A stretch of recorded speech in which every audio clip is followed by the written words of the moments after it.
Era doveroso fare un check delle nuove norme, vedere se era possibile organizzare qualcosa, ma il richiamo di artigianato vivo imponeva di dire stop. Troppe 500.000 persone da gestire seppur in 10 giorni di manifestazione.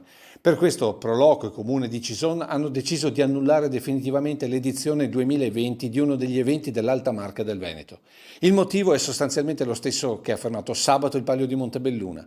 Inevitabili gli assembramenti con questi numeri, altissimo il rischio per gli organizzatori che potesse scaturire un focolaio di infezione con inevitabili risvolti penali.